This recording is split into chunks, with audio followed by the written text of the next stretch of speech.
looks like I'm in almost like a prison. It looks so bare, but I swear I have pictures right there, literally, like, just see, picture frame, like right there. I have photos. I put them higher than maybe I should have. We have a guest here. Hi, Bippy. He's such a good boy. Maybe he'll stay for the entire video. Maybe he'll move. We'll see. Well, hello and welcome to my channel. If you've been here before, a new video style. If you've never been here before, don't worry about it. Don't worry about it. Don't worry about it.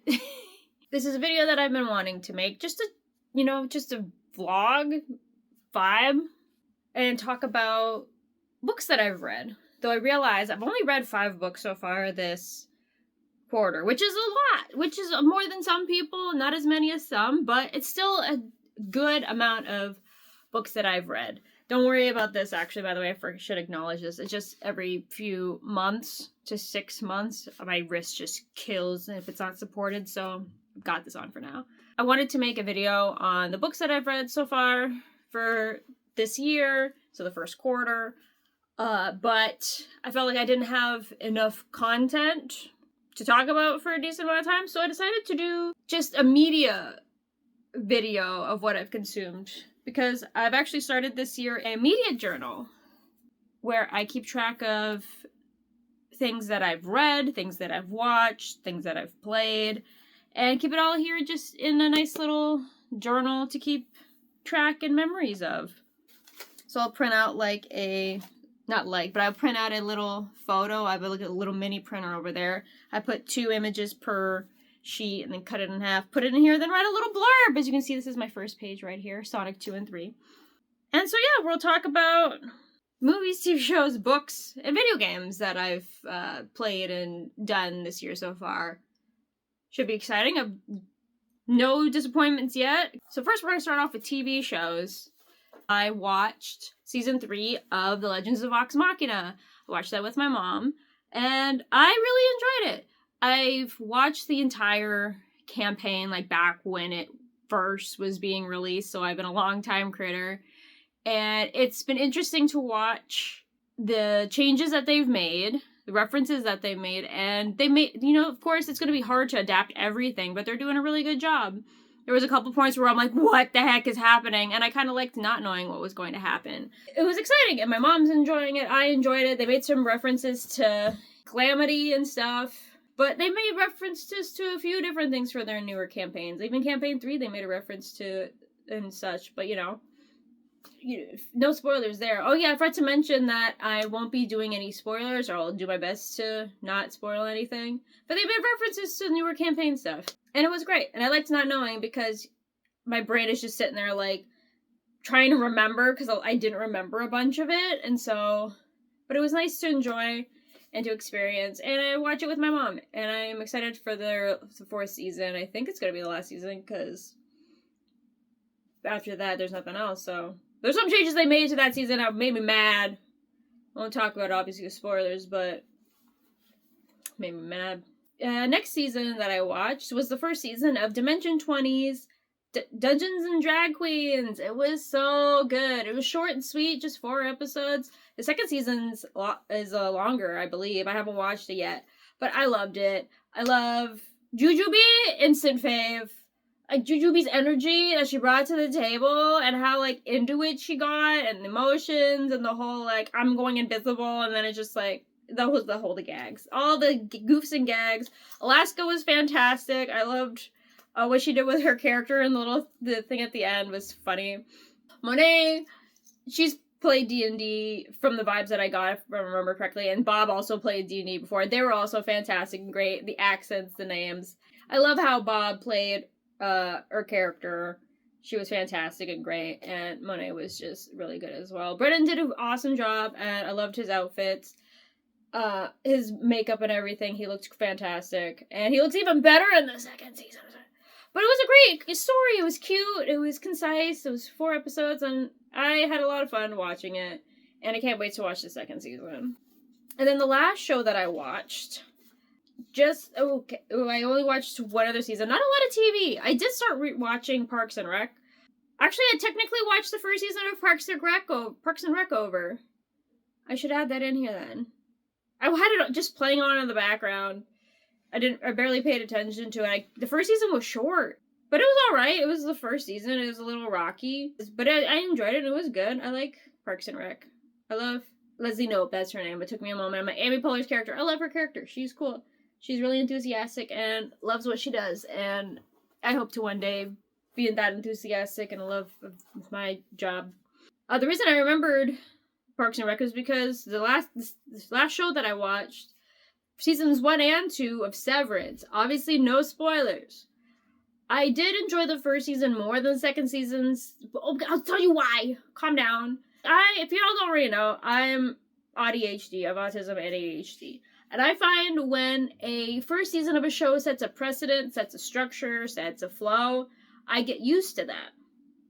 And then when you have episodes that don't follow that, or just the flow is different, it throws me off. First season set a flow, and it does like a whole like structure where it's like intense, anxiety, which is fine. It does a build up, and it does kind of let it does kind of pop in the last episode of that season. I'm not explaining myself well, but then the second season, no spoilers, first episode off the rip. First episode off the rip breaks the flow already, and I'm like, oh, okay. And then it just, for some reason, there's just a couple episodes where I'm just like, this is not following. There was the shortest episode of the season of season 2. They could have added other things to it to make it a slightly longer and also feed into, because they just picked the right moments to be like, oh, we're leaving you this high anticipated thing, and then leave you wondering. Because the one episode mid-season, I was just sitting there the entire time like, when does this take place? When does this take place? I was just wondering when was this taking place, because it made no sense to me what was happening. And, it's fine to have questions. This thing is a huge, like, what's going on, and it feeds you tidbits, but it just felt like, I don't know, a couple episodes, just because I was focusing on, like, things that I shouldn't have been worried about, just enjoy the thing, it just didn't work out for me that well. But it was still a great show. I gave it 4.5 out of 5, compared to the first season of 5 out of 5. Can't wait for season 3. I don't know if it's gonna be last season. I'm not sure where else I can go after this season when they wrap up some certain things, but it was really good. I liked it a lot.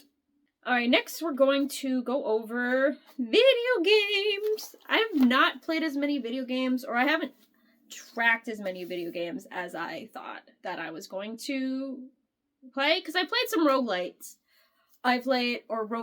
Don't get me mad at me if I said roguelike and roguelite and get them mixed up. I still understand. I know roguelike that means it's similar to the game called Rogue, that all this stuff is built off of, and roguelite, no idea what that means. But I've played FTL again, not had a successful run, but I've played many runs, gotten to the final area, not have had a good time.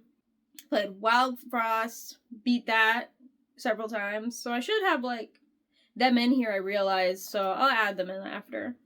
But for main titles that I have played with a tangible end, Final Fantasy 16 was the first game that I finished at the end of January. It was alright. Like, it wasn't my fave, but I did enjoy it. Clive was great in that, like, whenever I had a remark about something, he was, like, right there, same page. I was just like, I remember the one part, I was just like, bitch, have you look out the window! And he's all like, have you not looked outside? And I'm like, yes! He gets me. I just hate that I learned who Ben Starr was, and of seeing him, like, talking in interviews and stuff, because, like, the whole time I could just hear Ben Starr and not Clive. It just threw me off. My favorite character was Sid. I loved Sid. Sid was great.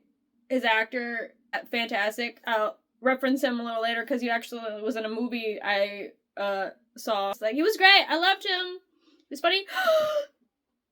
He left me. It's because I'm too loud, probably. I love you!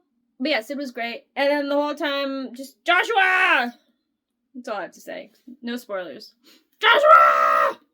I put Marvel Rivals. Obviously, Marvel Rivals doesn't have a tangible end, but I love the game. Been playing it a lot in my off time for fun. I missed the old original Overwatch days, because I obviously don't play, not going to say obvious, but I don't play Overwatch anymore. Because, toxicity, in the game, as well as the company, shit happening there, and just been like, you know, I'm not gonna give them my time or my money anymore. It's just been a whole thing.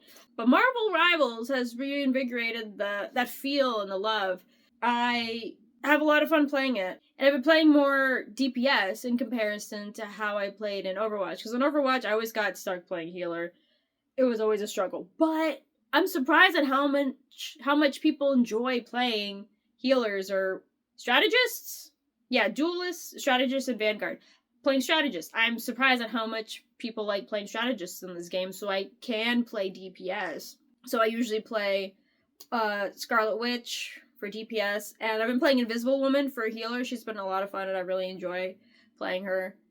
And I don't really play Vanguard. Every once in a while I'll play Penny Parker, but they just announced Emma Frost is coming, and she's going to be a Vanguard, and so I'm like, maybe I'll try her out and be a Vanguard. But Penny Parker's alright. I just have to practice more or whatever. Tanking has always been like, for me in any kind of game, so scary. But I enjoy Marvel Rivals. I enjoy it a lot. More video games. Where are they at? Here we are. Alright, we got 2 co-op games that I finished with my partner, Ark, whom, if you watched my previous video where I did bake something for him to eat, he was in that. But we played some video games together. On stream, we played Haven, and it was a lot of fun. It was great. The only gripe I had was the controls sometimes. They were just not agreeable with how I, was trying to move, and it was like, nope, you can't do that, or nope, I'm gonna do this. It was just, and then the FOV with moving sometimes, it gave me motion sick. But the story was great. I loved it. And in the game, because in the game, the premise is you are 2 people, your couple, who ran away from a place called the Apiary, and you're trying to learn to live on this deserted planet. You can play a hetero couple, or you can play a gay couple. Either 2 women or 2 men. And during my stream, actually, the writer of the game showed up, and he stayed and chatted for the rest of the stream, and it was great. I'm like, oh my gosh, hi. I'm gonna play his other game called Wednesdays, if you want to check that out. I haven't played it yet, but it's out now. Not sponsored. Check it out. And then the other game that we played off stream was Split Fiction. It was so good. It was so good. It made me cry. I just felt like the need to create and write. It just was inspiring. It was just so good. Like, what more can you say? It's a great freaking game. Everyone's saying so. It's such a great freaking game. And the devs for the game of the year. Game of the year. Give it to them. Give it to them. Alright, so now we're done video games. We're gonna go to movies. We're gonna talk about movies now. I have not watched as many movies as I have wanted to so far this year. I wanted to watch 4 per month, 1 per week, if you will. And I've only watched 6 instead of 12. But that's okay. That is okay. Started off strong in January. With the span of 4 days, I watched Sonic 2 and Sonic 3. Because I hadn't watched Sonic 2 yet, and we got tickets to go see Sonic 3. So I'm like, cool, great, awesome. I need to get that out of the way. And so we watched it, and I loved it. I loved it so much. Again, no spoilers. It's so hard to talk about these things without talking about spoilers and direct stuff, but I enjoyed it. I felt like a little kid. Crush 40! Crush 40! If you played Sonic Adventure 2 Battle, it's so good. It's great. See? If you know the storyline, you know the thing. It didn't happen the same way. Eric was mad about it. He was like, it was indirect. I'm like, it still had the same result that made Shadow sad, okay? Still made him sad. But I think they're fun. Obviously, they're very simple. But they're just fun. It was a fun time. And the teaser they had at the end of Sonic 3 made me really excited. And I can't wait for Sonic 4. Okay. In an attempt to just watch movies, not think about it, because sometimes I get, like, trapped in the spoiled for choice, unable to decide situation. I just go on to a streaming service, pick the first thing that I see, and watch it. And that's what I did with Past Lives. I went on streaming service, I saw it was there, I'm like, cool, great, awesome, I've heard good things about this, let me watch it. When I tell you, I didn't know what to expect. I thought, okay, cool, great, awesome. There's 2 people. It's going to be a romance. It's going to be awesome. It's going to be awesome. It was awesome, but not for the ways that I expected it to be. It was just I was bawling my eyes out at the end. It came out of nowhere. Because I'm just watching it, and things going on, and it's just like, okay.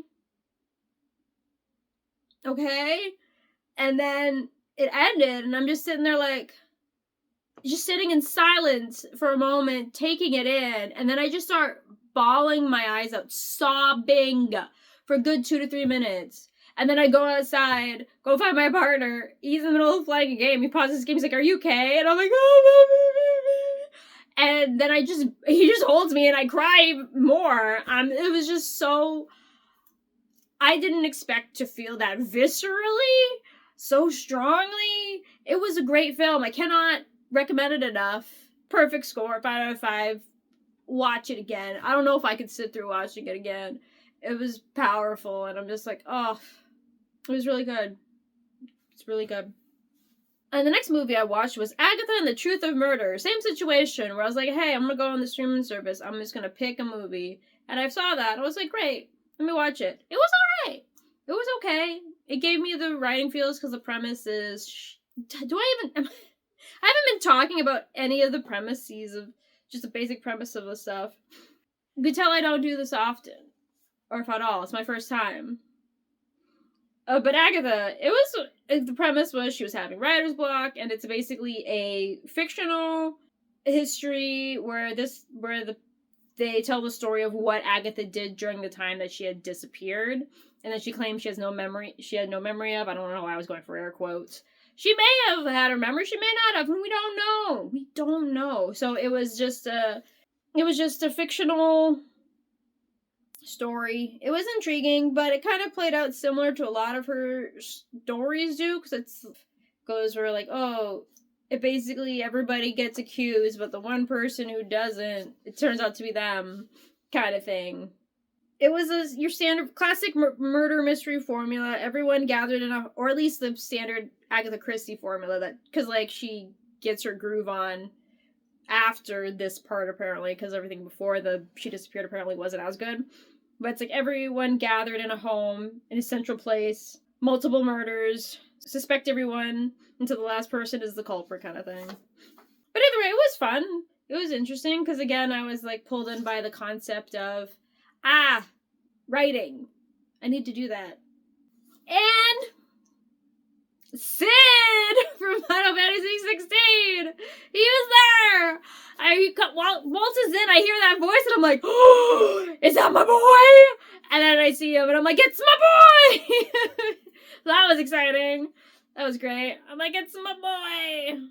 Next movie. This one I looked for because I had heard good things and I was like, you know what? Let me just watch it. It was 12 Angry Men. Watch 12 Angry Men. Such a simple concept. And it was just done so well.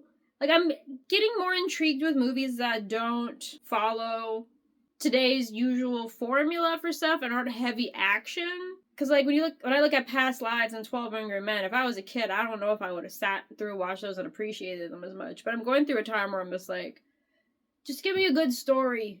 Let me watch it. Let me take it all in. But it was so good. And I enjoyed the old movies back then. They didn't always have a constant soundtrack in the back. They didn't always have music. Sometimes they just let dead air hang. And there was a lot of dead air, and it was fine. And it felt right, and the atmosphere was what it was. And it was definitely, cast was fantastic, and the story unfolded well. And I also had a slightly better understanding of the justice system. I'm Canadian, by the way, but I'm sure the whole concept is the same. Where it's like, if there's room for doubt, it doesn't mean that they're guilty and stuff. It was really good. It was a good movie. Recommend. And I want to watch the newer version. There was one that came out in the 90s. And that was also highly rated as well. So I wanted maybe to watch that as well, but I don't want it to pollute what I had with that one. So, but I don't know. And I feel like I'm chasing a high whenever I watch something that really, like, grips me. I'm always followed by something that's, like, not as great. You'll see that with the books. Or I believe I have that with the books.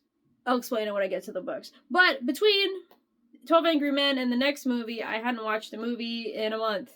So I didn't really have a follow-up. I think it was because the fear of being disappointed in the next movie that I watched. So it was just like, not a disappointment, but not getting the exact feel that I was looking for, kind of thing, But the next movie I did watch was The Wild Robot.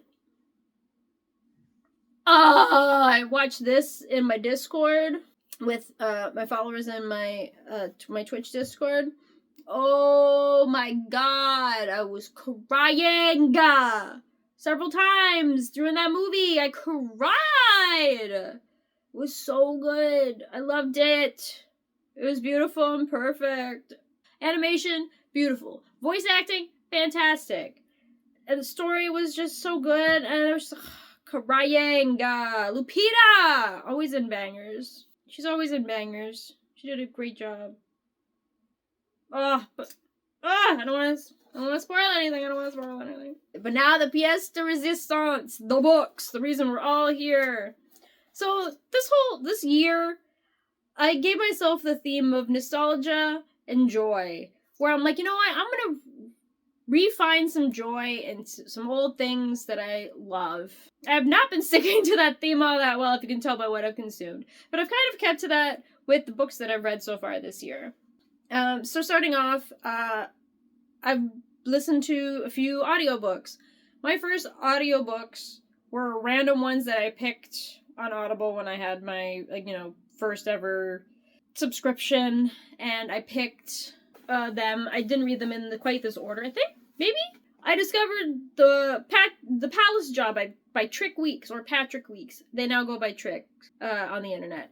But oh my goodness, is this book fantastic. I love this book. Basically, it's a heist movie in D&D setting, and it's great. The cast of characters are all eclectic and cool and fun and amazing, and I loved it. It was a great heist. What can I say? It was good. The world is also really cool, and it's the first of a trilogy. I've listened to all three. The third one wasn't as good as the other two, but I will read the 2 and 3 again because I love them so much. Recommend. The next one I read or listened to, which is audiobooks are reading. It's called reading comprehension. It's the comprehension part. You're listening, you're comprehending. It's the same thing. But audiobook, written and read by Anne Bishop. This was another reread. This was the second book, I believe, that I got on Audible. Because on Audible, I got these two as my series. Not to plug Audible. I don't do Audible anymore. But I stuck to these two as like a security blanket because I knew that these like two series were going to be great. I try to go outside and find random ones again, looking for that lightning in the bottle like I did with these two. Never really found it again. Anyways, but written and read by Anne Bishop. It was good. So I'm rereading this. I don't remember when I first read it, but I have a different perspective in life now, and so I'm viewing things differently that happen and are talked about in the book. There's a couple questionable things where I'm like, is that okay? I don't know, but the context, I think it's okay. Basic premise.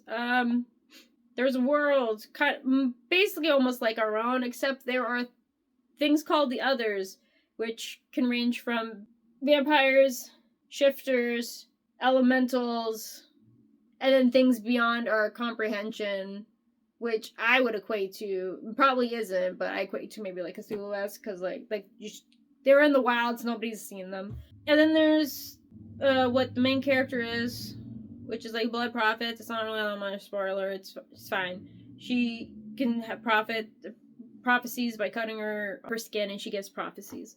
It's a pretty cool story. I enjoyed it the second time around. The slow burn between her and the main MC. There's 5 books, I believe, in her story. The slow burn! It's a slow, but I love me a good slow burn. I'm just upset that the slow burn gave me very small amount at the end, but it was so good. The plots for each book are really well, except for the last book. I felt like both of these series failed me for the last book in their series. Like the 5th book of Written and Read. How could if these people had any sort of discernment into this person being like, and not realizing that they're going to be an issue, this wouldn't have happened. But nope, they decide to let the thing happen. But anyways, great book. I'm just going to jump to the next one of the Anne Bishop series before I talk to the other two. And so the second one is called Murder of Crows. And yeah, it was still good. It was a great follow-up. The slow burn, the slow burn really begins. And this one with the romance, it's so good. Nom nom nom nom. It's just, it's ever so slowly over Brandon. It's great. Yeah, the Austere Academy of Lemony Snicket, the 5th book in the series of unfortunate events. I have been wanting to reread these books before I watched the TV show for so long. It has been a lifelong journey to read these books. When I was younger, when I was first collected the books, I have all of them. I've had all of them. I only had to rebuy 8 because I lent 8 to somebody in high school. I never got it back. I just recently, maybe a few years ago, rebought it for myself so I could have the whole collection again. And then the 5th one I had to rebuy because somebody I lent it to destroyed my book. I had 1 through 9 all looking the same, but now I have 5 and 8 in their hardcovers. Like, I had 1 through 9 that were soft covers because I got them all in a box set when 9 came out. I had them all in a nice box set. And then 10, 11, and 12 and 13 were all hardcovers, but now it's all like, that's okay. I gave up on that battle. Anyways, I digress. So an attempt to, remember the story, recapture some nostalgia, I decided to go back and reread the books. I started my reread like 3 years ago, I think. And I just finished 5. Reading them as an adult is hard because it is just so infuriating how much of a blind eye the adults turn and are so mean and evil. And I wonder if that's just... I was thinking about it, like, when I was writing my little blurb about it. Just wondering if that's, like, a nod to real life where people are just shocked and adults don't listen to kids. And the systems in place are just horrible and not great. Maybe, I don't know if I'm reading too much into it with that, but it just feels like, it's too real. But also, it's ridiculous how a man wears sneakers, and then when they ask him to take off his sneakers to show if the tattoo's there, he's like, oh, my feet will be too stinky. And it's like, but then the people around him is like, oh, my computer technology can tell if Olaf is here. And it's like, obviously not. It's just infuriating. But the style of Lemony Snicket's writing is inspirational to me. I try to invoke some of that when writing Secrets in Slumber, which is my web series that I've written, which you can read online for free right now. The first entire arc is complete. I'm so happy about it. But yeah, so I read that. Next, I read, in the span of 2 days, I read Half a Soul by Olivia Atwater. I cannot tell you how much I loved this freaking book. I was skeptical at first because I watched a review and someone said that it was pretty dang good neurodivergent representation. I'm like, okay, bet. I bought it. I started reading it.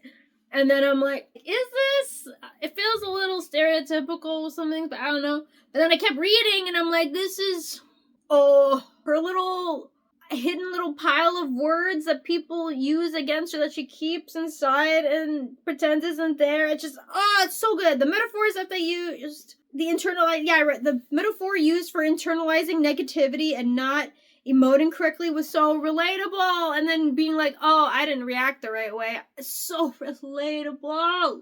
Especially at a time when, because it happens in like Regency era. It's great. And then Elias, keep doing this. It's just so good. It was so good. I devoured it in 2 days. I literally read 70 pages the night before going to bed, and then read the rest of the book throughout the day during my shift at work, and it was great, and I loved it. And I don't want to... There's 2 more books it's a trilogy. I don't want to read the other 2 books because I don't want it to break what I have with this book. Maybe I'll go read the other 2 eventually, but it's because it follows a different couple, and I don't want more of another couple. I want this couple. I want more of them. I want more Elias and Dora. That's her name. More Dora and Elias. That's what I want. I don't want the other two sets. I don't want them. I want Dora and Elias. That's the one thing I don't like about the romance genre, is that every book they have a new pair that you follow, which I understand. Do what you gotta do. But I just want more of them. But it was great. And I loved it. So that's everything that I've consumed so far of media for this year. I do have things on the go, like books. I mentioned earlier how I was talking about how reading something that's like high and amazing, then trying to continue to chase that feeling by consuming more, but then consuming the wrong thing. That's what I'm leading into. So I finished Half a Soul, and I was like, cool, great, awesome. This was great. I'm on a high.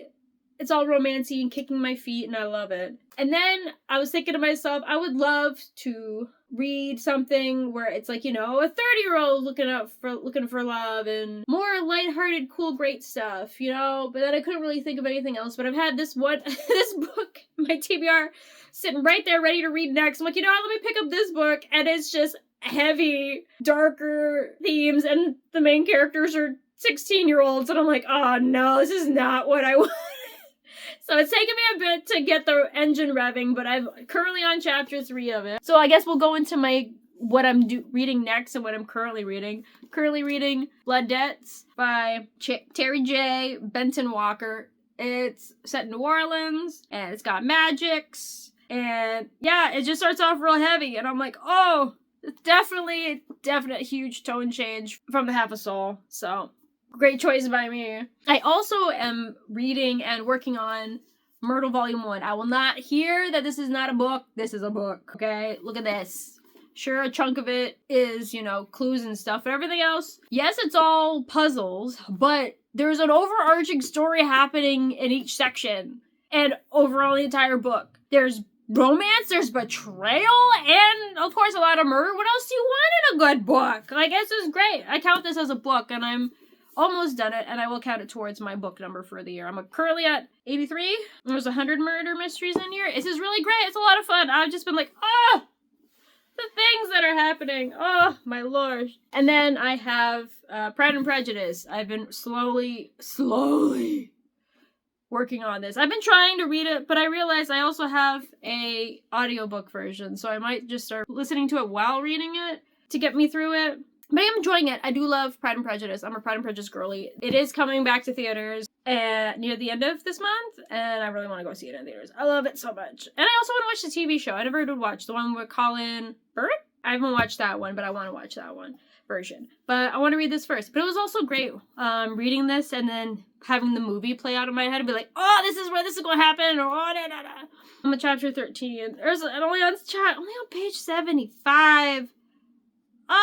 But yeah, that's what's happening with books. Don't have any plans for movies, though I do have a bunch of old movies that I used to love as a kid. I'm going to probably rewatch a bunch of those to refresh my memory on them. I'm going through a time where, like, I don't remember a lot of things that I used to consume. Like, a couple years ago, I rewatched the Addams Family movies from the early 90s, and I didn't remember a thing about the first one until I was watching it, and then as I was watching it, things would pop up as the things would happen. I'm like, because you know how, like, there are some things where you wish you could experience something for the first time? I did that with the Addams Family, and so a bunch of these, I want to rewatch, replay, and reread things that I consumed when I was younger, because I want to see if it can happen again. And I do get the joyous feelings, not as strongly as I did with the Addams Family, but you never know, I could find it again. But I'm trying not to go chasing those feelings a little too much, just in case. The disappointment. But yeah, that's about it. I do want to add board games to my journal, though, because there are a few board games that I've played for the first time this year that I really enjoyed and wanted to, commemorate them. But that's going to be it for me today in this video. I hope you enjoyed it. If you did, like, comment, subscribe, all that fun stuff that helps me find other people who like this kind of thing. What have you read? Have you read any of the stuff that I've read or watched any of the stuff? What are your thoughts? Did you also watch Past Lives? Did you also just have your insides torn out and be very emotional for apparently no reason? I've, sat and I kind of figured out kind of why I responded the way, but did you have the same reaction? Please tell me. I'm very awkward with signing off these things and I'm not sure how to still. Hope you enjoy it. I hope you stay safe and enjoy the rest of your day. I'm not going to do that. Nope. But I did it. I'm going to end it now, though.